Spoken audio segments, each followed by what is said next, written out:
So this is what I'm working on right now. It's I've decided to use watercolor pencil on this part, and possibly some of the detailed part of the flowers here. I'm not sure.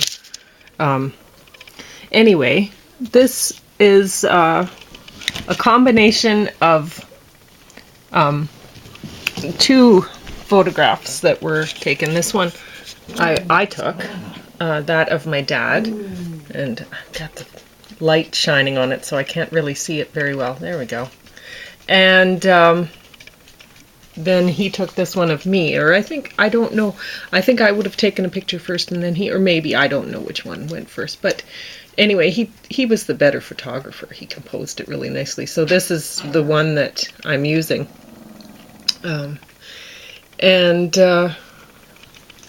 It's of Rollo Bay, and the interesting thing about Rollo Bay is you can see the, let's see if I can kind of zoom into it and show you.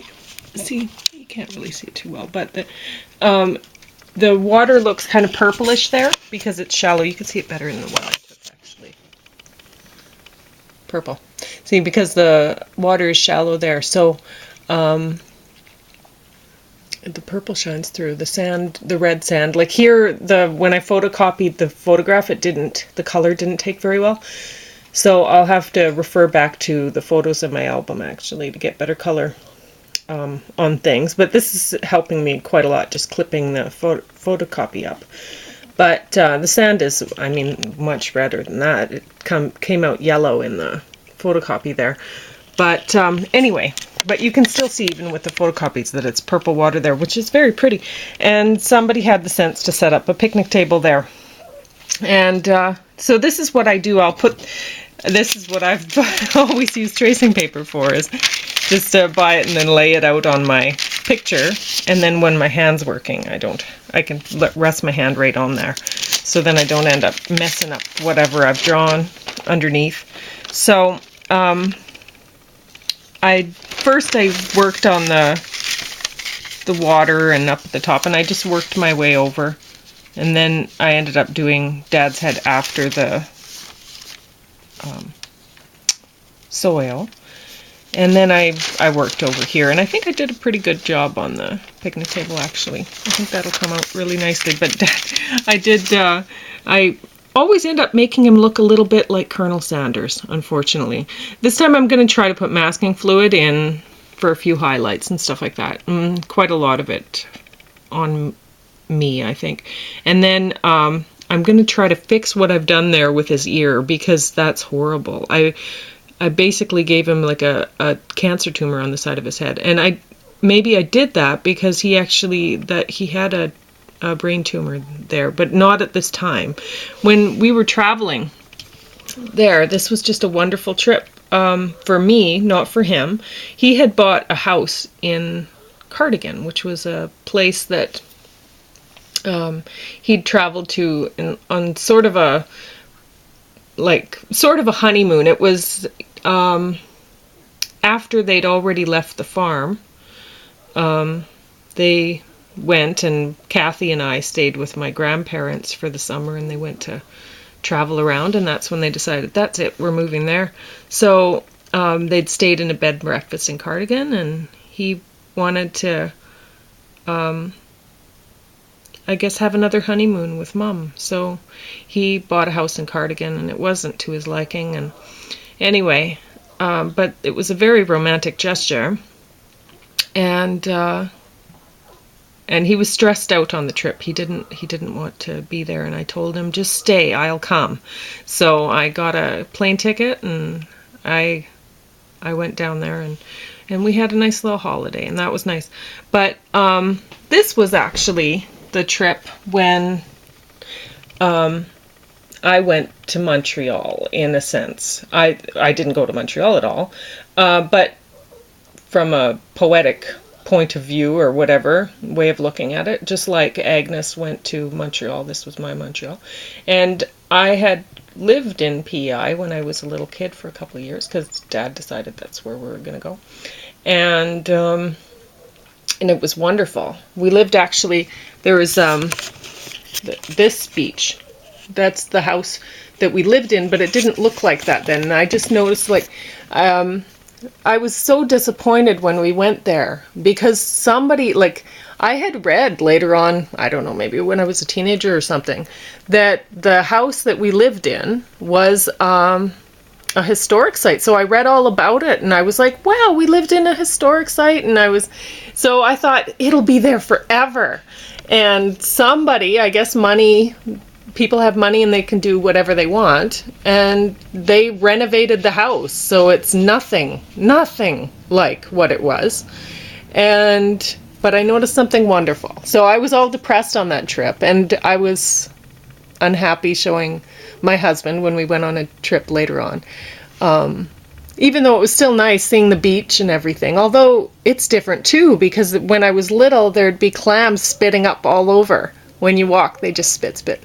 And when I went back, nothing. So, I don't know what happened. But anyway, I noticed something. There's a little building right there. And that's just like what the house used to look like. Only it's not the house, right? They've renovated the house, but they left the shed. Like it was the house had in between, there was the house, and then behind it there was a little garage sort of thing, and in between the two, like it wasn't really a garage, it was like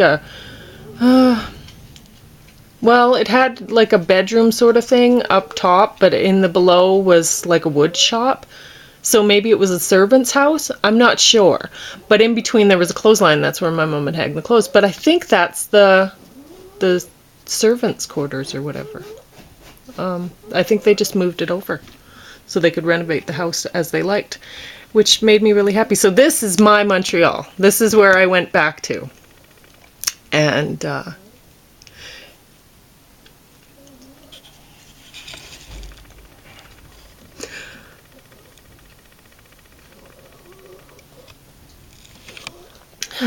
I'll go there again.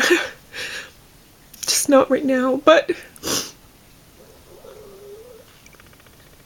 anyway, this was when I actually, now that I think about it, I mean, it didn't occur to me then, but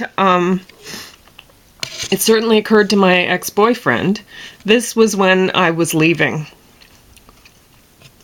And I didn't realize it at all, but it was when I got my own strength when I decided to start living my own life and, you know, following my own pursuits, and things didn't get me down. I was really, I just rubbed that scab on my face. That was not very smart. That hurt.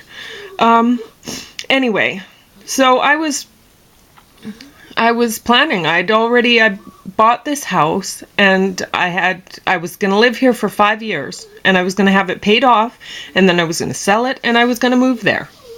And I didn't know exactly which farm I was going to buy there, but I was going to buy some farmland, and that's what I was going to do. So, and after this, when I got back from this trip, that's when my life really became unbearable with my ex-boyfriend, because he could see that. I went up there, and I was on this trip with my dad, and then my ex-boyfriend did all sorts of awful things. He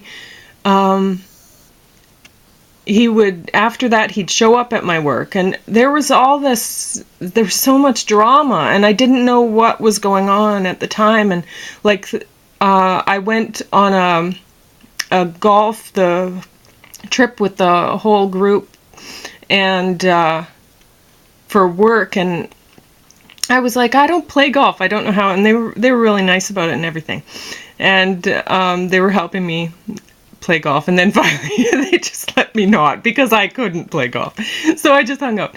But they were including me, and I had a work environment that the people I worked with were all really nice to me, and it was a good job. And so then all of these things were happening, that like roses showed up at my house supposedly from this golf trip from somebody, and I really believed that at the time that somebody at work was trying to mess up my life and stuff. And now I realize it was just my boyfriend at the time. He was causing all this because he needed me to be stressed out, right? He needed me to be unhappy, and so he wanted to wreck my happiness that I had with the job, that it was a great job and great people that I worked with, and he was trying to destroy that. And then he was trying to destroy my relationship with my father, which was strong. And so my dad, every day he'd phone me and stuff like that, and we talked all the time. So he was trying to wreck that. So after this trip, he was trying to convince me that my dad had molested me and stuff. And I realized that he got this idea from apparently his sisters, like his older sisters had a psychiatrist or something like that, and was trying to convince her that her mom had done something, and so she'd called up her mom and everything. So I knew where he got this idea from, and yet it was still like, at that point I felt so helpless. And so he phoned up my dad and was stressing my dad out, accusing him of molesting me. And it was like, wow, did he ever not even pay attention? My dad didn't touch me, like he didn't believe in touching us, because he was so concerned about that sort of thing, right? So it was like exactly the opposite of, anyway. But he was just trying to stress me out and pull me away from everyone else. So I had only him, right? And I realize that now. But anyway, it's good, because it finally pulled me. I might have stayed forever like that, honestly.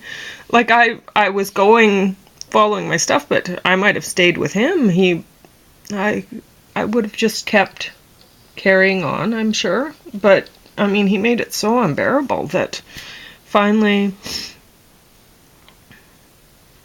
it's all good. I'm really glad it all happened that way. I mean,